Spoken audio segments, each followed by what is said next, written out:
తిన్న కొద్దీ తినాలనిపిస్తుంది. ఈసారి సంక్రాంతికి స్పెషల్‌గా తప్పకుండా ట్రై చేసి చూడండి. అందరికీ చాలా బాగా నచ్చుతాయి.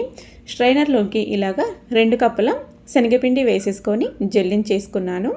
ఇప్పుడు అందులోకి పసుపు, కారము, అలాగే రుచికి సరిపడా ఉప్పు, 1 టేబుల్ స్పూను నెయ్యి, మనం పిండి తీసుకున్న క్వాంటిటీ బట్టి పిండి మొత్తానికి పట్టించి మనం పిండిని ఇలా పిడికితో నొక్కితే ఉండలాగా రావాలి. అంతవరకు నెయ్యి వేసుకుంటే సరిపోతుంది. నెయ్యి ప్లేస్లో కావాలంటే వెన్నపూస, నూనె కూడా వేసుకోవచ్చు. పిండికి మొత్తం పట్టిన తర్వాత కొన్ని చన్నీళ్ళు వేసుకుంటూ ఇక్కడ చూపించిన విధంగా పిండిని గట్టిగా కలుపుకోవాలి, మెత్తగా కలుపుకోవద్దు. ఇది మాత్రం గుర్తుపెట్టుకోండి.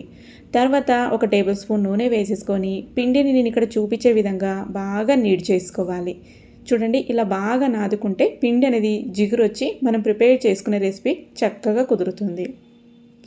ఇలా కలుపుకున్న తర్వాత ఒక 10-15 నిమిషాలు, అరగంట టైం ఉంటే అరగంట కూడా పెట్టుకోవచ్చు. ఇప్పుడు దీన్ని పక్కన పెట్టేశాను. తర్వాత దీన్ని తీసిన తర్వాత బాగా నాని ఉంటుంది పిండి అనేది. చూడండి, ఇలా చక్కగా నాని ఉంటుంది. ఇప్పుడు నేను ఇక్కడ చూపించిన విధంగా చిన్న చిన్న ఉండల్లాగా తీసేసుకొని ఇలా రోల్ చేసేసుకొని ఒక్కొక్కటిగా తీసుకొని ఇలాగా చాపింగ్ బోర్డ్ పైన లేదంటే చపాతీ పీట ఉంటుంది కదా, దానిపైన కానీ ఇలా పెట్టేసి నొక్కేసామంటే మనకి పొడవుగా ఇలాగా పాపడ్లాగా వచ్చేస్తుంది.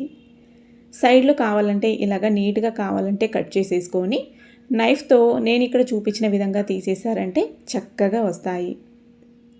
2 వైపులా ఇలా పట్టుకొని తీసేసుకోవాలి. చూసారు కదా, చాలా ఈజీగా వచ్చేసింది. దానికి అంటుకోకుండా చక్కగా వస్తుంది.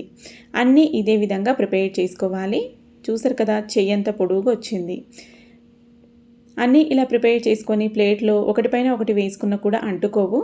నేనైతే ఇలా ప్రిపేర్ చేశాను. కొన్ని ఇలా ప్రిపేర్ చేసి డీప్ ఫ్రైకి పెట్టుకున్న నూనెలో వేసేసుకొని డీప్ ఫ్రై చేసేసుకోవడమే.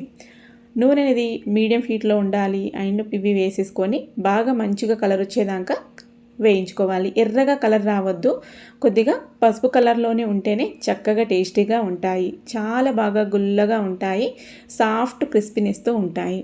అన్నీ ఇలా ఫ్రై చేసుకొని చల్లారిన తర్వాత డబ్బాలో కానీ సీసాలో కానీ స్టోర్ చేసుకున్నారంటే 1-2 నెలలైనా కూడా జిడ్డు వాసన రాకుండా మెత్తపడకుండా చక్కగా ఉంటాయి. మరి ఈసారి పండగకి స్పెషల్గా తప్పకుండా ప్రిపేర్ చేసి మీకు ఎలా కనిపించిందో మీ ఫీడ్బ్యాక్ని నాతో షేర్ చేసుకోవడం మాత్రం మర్చిపోకండి. చూసారు కదా, సాఫ్ట్ క్రిస్పీనెస్తో ఉంటాయి, చాలా బాగా ఉంటాయి. స్నాక్స్ తినడానికి ఈవినింగ్ టైంలో పిల్లలకి స్కూల్కి స్నాక్స్ బాక్స్ పంపించడానికి కూడా బాగుంటాయి. నచ్చితే లైక్ చేయండి. బాయ్.